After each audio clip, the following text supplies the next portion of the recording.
Chris, and this is the third in a series of videos where I'm showing you fast and easy ways to prep your produce so that when mealtime comes, all you got to do is pull it out of the refrigerator and cook it. And in the last video, I had some food scraps left over and told you that I was going to show you some other things that you could do with those. And what we had left was beet greens, asparagus stalks, and broccoli stalks. And what we're going to do with them today, believe it or not, is juice them.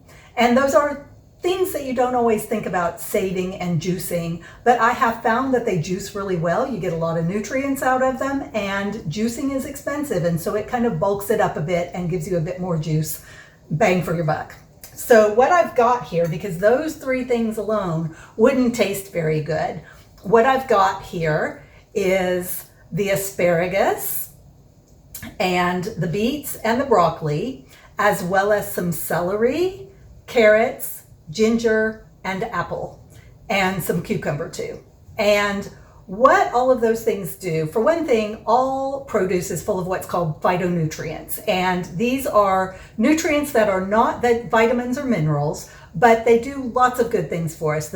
Probably the main one you've heard of is in carrots, and it's called beta carotene. And it is a precursor to vitamin A, and as such, it's good for our immunity. It makes our skin nice and healthy, and it's good for eyesight. And the other one that I wanted to point out is in apples. It's called quercetin, and it also has huge immune properties, and particularly as far as things like allergies and asthma go. And all of these have vitamin C in them, reduce inflammation, and keep us healthy in lots of ways that other foods can't. So when you juice, you're getting a very concentrated dose of nutrients. We're not getting fiber, and we do still need fiber for our immunity too. It keeps our guts healthy, so be sure to eat fruits and vegetables as well. But this concentrated shot of nutrients is really a good thing. And I'm going to do something different today. I've got two different juicers here.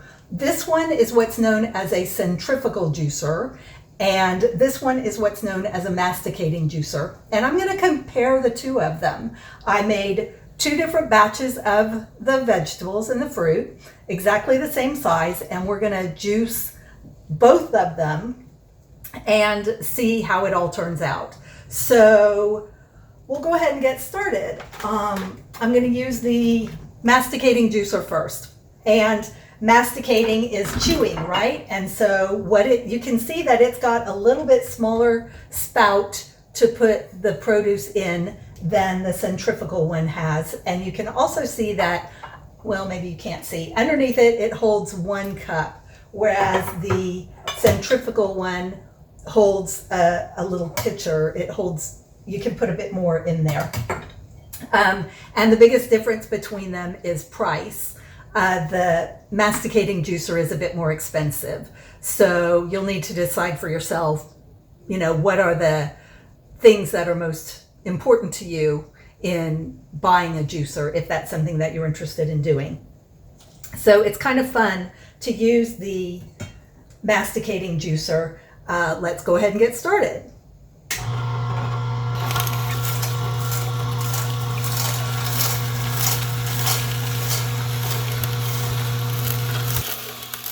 So now we will use the centrifugal juicer.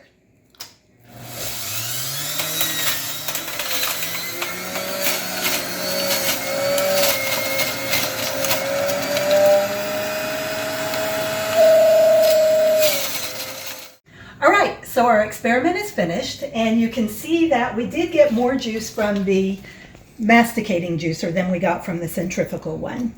The amount of pulp may be pretty close to the same, but you can see that the masticating juicer broke it down a lot more. There's a lot more big chunks in this one than there are in this one.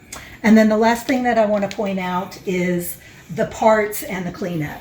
So the masticating juicer has these 4 parts. They're really pretty easy to clean up. The centrifugal juicer has these 4 parts. We have to take a brush and scrub the tray out and clean up all these parts. So, and this. And so there is our comparison of the two juicers.